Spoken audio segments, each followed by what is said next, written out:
gubernur yang sekarang. Nah, nggak tahu dah tuh urusannya.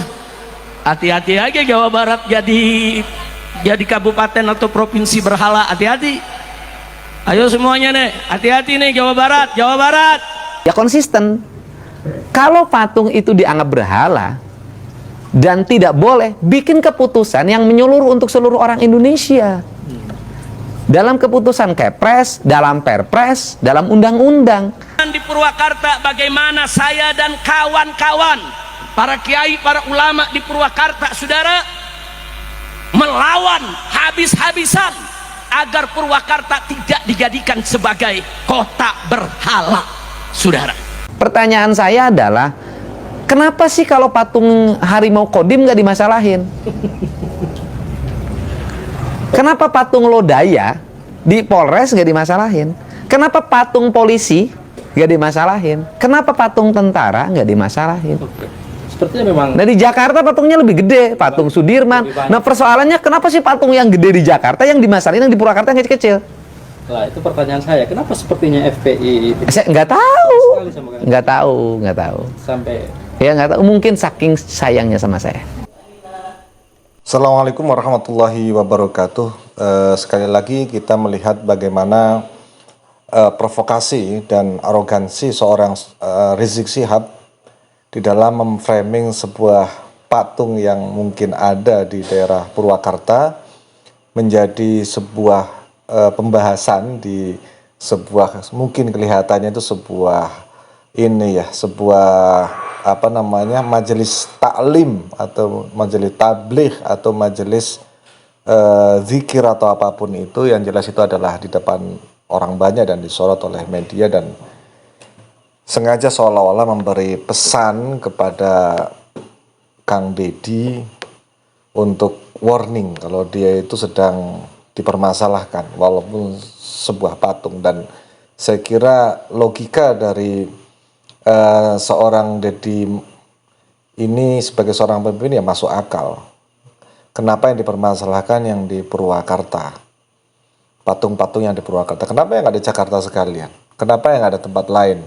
Kenapa nggak di Purwokerto? Di Pasar Manis itu ada patung gede banget itu, bawa kudi itu. Jadi teman-teman sekalian, sekali lagi seorang Rizik Syihab tidak pernah berubah dan kayaknya sampai kapanpun tidak pernah berubah. Alih-alih mengatakan bahwa patung ini menjadi sumber kemusyrikan, pada gilirannya dituduh Purwakarta sebagai kota berhala. Kalau saya menjadi warga Purwakarta, saya tidak akan terima dituduh, di framing dan disiarkan, disebarkan, di stigma sebagaimana apa yang dikatakan oleh Rizik Syihab ini.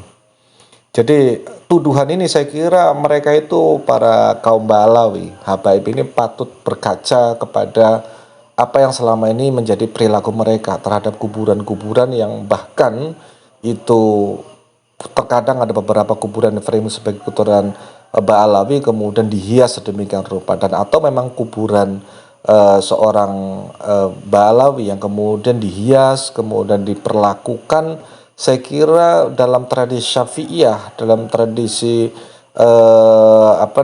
dalam tradisi Maturidiyah, Asy'ariyah, dalam tradisi Ghazaliyah, ini sama sekali tidak masuk begitu ya. Terlalu hulu di dalam perlakuan mereka terhadap makam. Jadi kalau Rizik Syihab ini capek menjadi berhala ya, sedang mau berburu pahala, nggak usah jauh-jauh, nggak usah keluar dulu.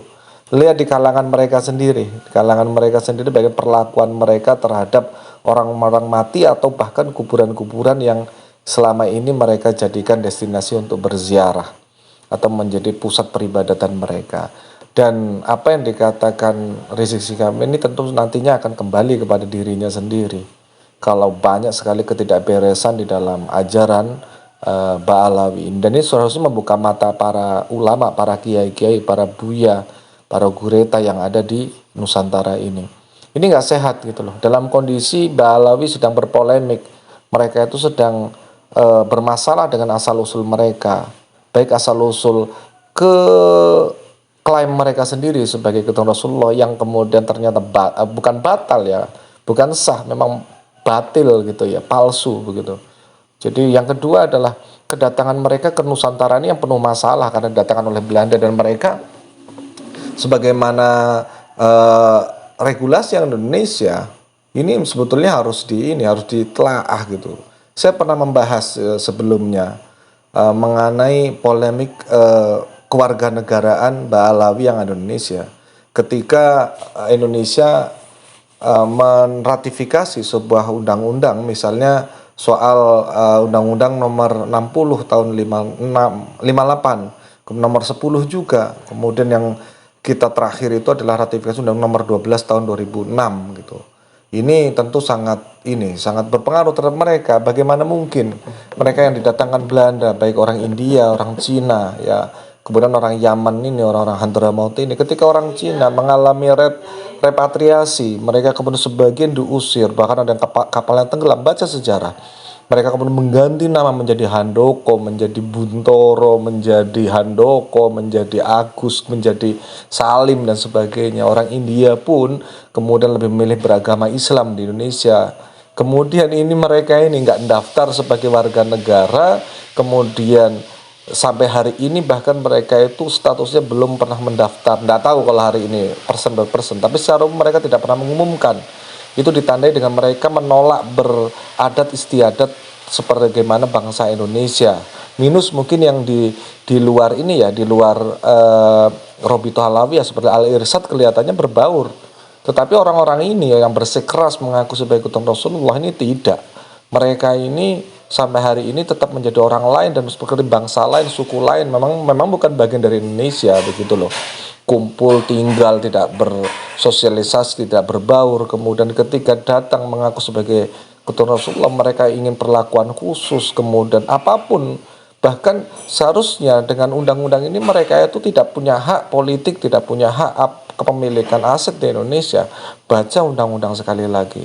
Dan bahkan status mereka itu patut diduga sebagai stateless, artinya mereka bukan berwarga kenegaraan. Loh, mereka ber-KTP, mereka ber-KK. Ingat, KTP dan KK itu adalah bukti kependudukan, bukan bukti kewarganegaraan, terutama bagi mereka yang merupakan keturunan dari luar atau imigran dari luar. Itu ada prosesnya dan pemerintah sudah memudahkan proses itu, secara online bisa melakukan pendaftaran. Nah, di sini sampai hari ini belum ada pengurusan dari mereka. Maka kalau tidak salah, kalau sampai hari ini ada yang menggugat ke Mahkamah Agung terkait dengan kewarganegaraan para Ba'alawi ini. Berat memang karena mereka sudah puluhan tahun berada di Indonesia dan menyebar beranak pinak secara inklusif, secara eksklusif.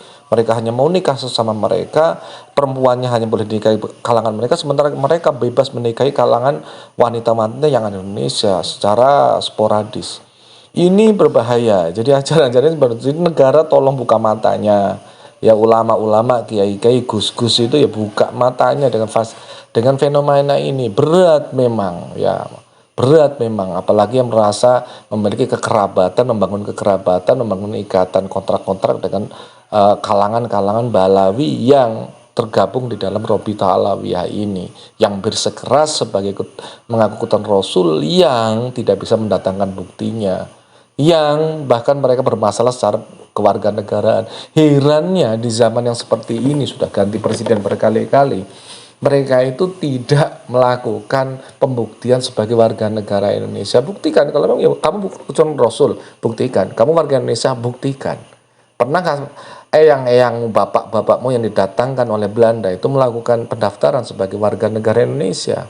Jangan ngasal di sini, jangan jaga mulutnya gitu loh, jangan sembarangan gitu. Selama ini bangsa Indonesia tuh diam, bukan nggak tahu, masih menghormati hukum yang ada di negara ini, masih menghormati pemerintah yang ada, masih menghormati ulama yang ada. Ketika rasa hormat itu kemudian diabaikan, dicuekin, di autopilotkan, diumbar, tentu masyarakat jangan salahkan kalau kemudian melakukan tindakannya sendiri-sendiri kemanapun mereka menyebar, kemanapun mereka itu sembunyi.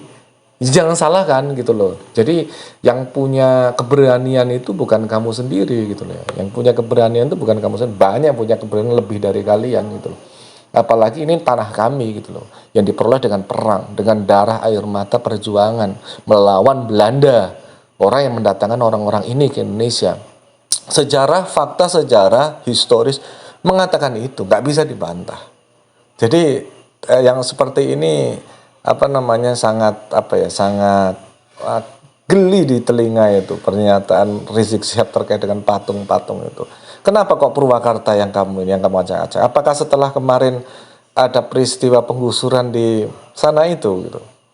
Rumah-rumah yang tidak berizin, kemudian menduduki aset-aset yang kemudian tidak ada yang berani mengotak-atik ketika ganti kepemimpinan.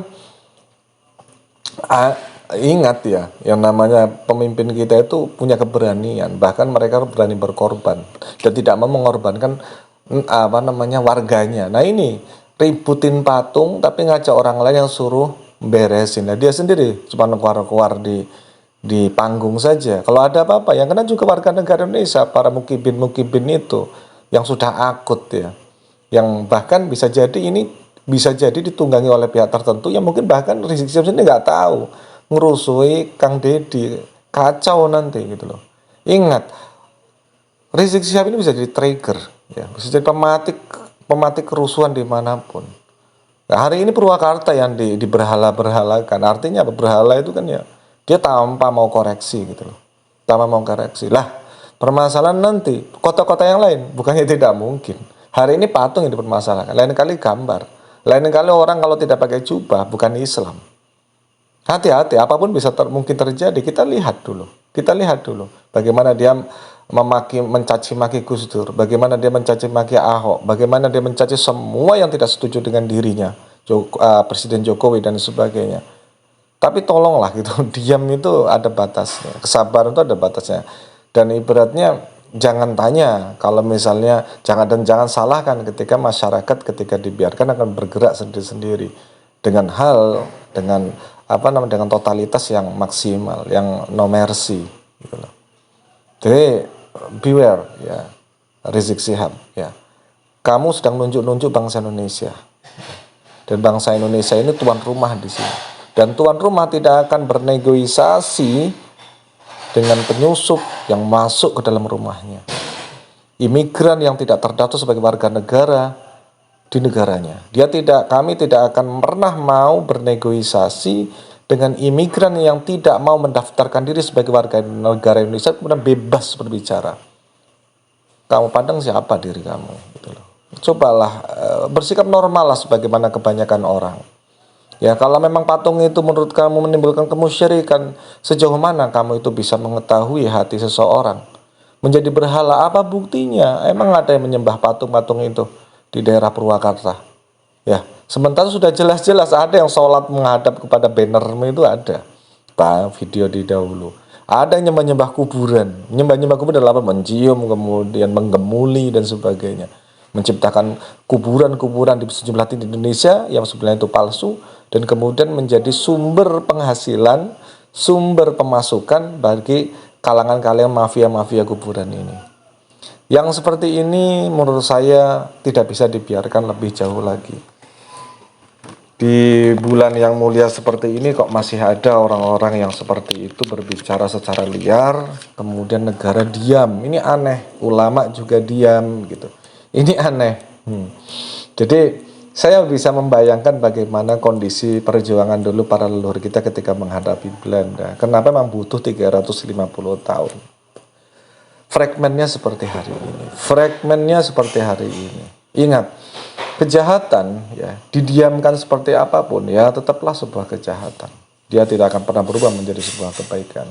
Anda diam, Anda ditindas, ya. Anda bergerak, Anda difitnah. Maka cuma satu jawabannya, lawan, jangan diam. Baik di kopi darat maupun di sosial media. Maka sahabat-sahabat sekalian, kawan-kawan, pemirsa, penonton sekalian, hari ini mungkin mulut Anda diam, tapi jadi Anda itu bisa juga berjuang. Membela negara ini nggak berat kok. Ya, membela negara ini nggak berat. Yakini siapa dirimu, ketahui siapa jati dirimu. Dan lawan siapapun yang melawan kesatuan Republik Indonesia, negara kesatuan Republik Indonesia, Bhinneka Tunggal Ika, patung di Purwakarta, jadi sebab diberhala-berhalakannya untuk menyerang Deddy Mulyadi. Perkara yang kemarin begitu, mungkin karena memang langsung menyentuh jantung dan aset bagiro-bagiro FPI itu. Jadi menurut saya, ya jangan hanya diam lah. Jadi teman-teman silahkan berpendapat, benarkah Purwakarta itu menjadi kawasan yang yang sesuai dengan omongan Rizik, atau memang Rizik ini sedang cari masalah. Dan kalau memang Rizik sedang cari masalah, apakah kalian yang benar seperti apa yang disampaikan Gus Dur, kita ini bangsa yang penakut? Benarkah kita ini bangsa yang penakut? Kalau saya menyatakan tidak. Lebih baik hidupnya tersingkir daripada bersama dalam kemunafikan. Yang seperti ini kalau tidak diantisipasi akan menjadi beban bagi anak dan cucu kita, secara bernegara, secara berbangsa, bahkan secara beragama.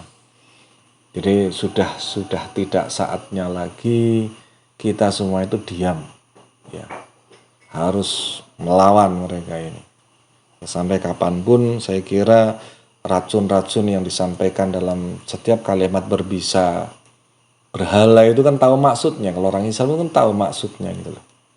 Selalu begitu enteng saja ngomongnya, dan nggak ada reaksi dari masyarakat itu, dari para ulama, kiai-kiai setempat dan lain sebagainya di kanan kiri Rizik Syihab itu apa budek gitu loh. Apa yang kalian takutkan? Hubud dunia dan takut mati. Ini orang-orang secara genealogi sudah jelas mereka itu siapa kok. Plat G itu siapa? Ya, nggak usah jauh-jauh nyari orang-orang Yahudi di Israel sana. Masa gajah di pelupuk mata tidak tampak? Ya, semut di seberang lautan. Halo, organisasi ulama, sampai nggak video tadi itu ke telinga kalian? Dan kalian diam. Bagi ulama, diam itu nggak cukup. Bagi pejabat, diam nggak cukup. Kalian akan tetap dituntut oleh Allah. Tetap. Karena kalian bukan warga awam. Gitu. Ya, saya kira ini sudah sangat terlalu apa yang dilakukan oleh Rizik Syihab ini. Dan lebih terlalu lagi kalau kita itu dan kalian semua itu diam. Artinya apa? Mendiamkan sebuah kejahatan itu bisa jadi sinyalemen Anda itu ridho dengan kejahatan itu. Semuanya harus diakhiri sampai di sini. Rizik Syihab ini harus mempertanggungjawabkan ucapannya. Dan saya kira apalagi yang ditunjuk hidungnya adalah pemimpin Jawa Barat hari ini. Ini sebuah pengkhianaan, sebuah framing yang menurut saya sudah tidak bisa lagi didiamkan. Mana orang-orang Pajajaran? Mana Nyalimu? Ya, mana? Bagaimana pendapat Anda? Setuju Purwakarta kota berhala? Kalau saya tidak. Sampaikan pendapat Anda di kolom komentar. Selamat berpuasa, tetap berjuang dengan apapun sampai titik darah penghabisan NKRI harga mati. Wallahu muwaffiq ila aqwamit thoriq. Assalamualaikum warahmatullahi wabarakatuh.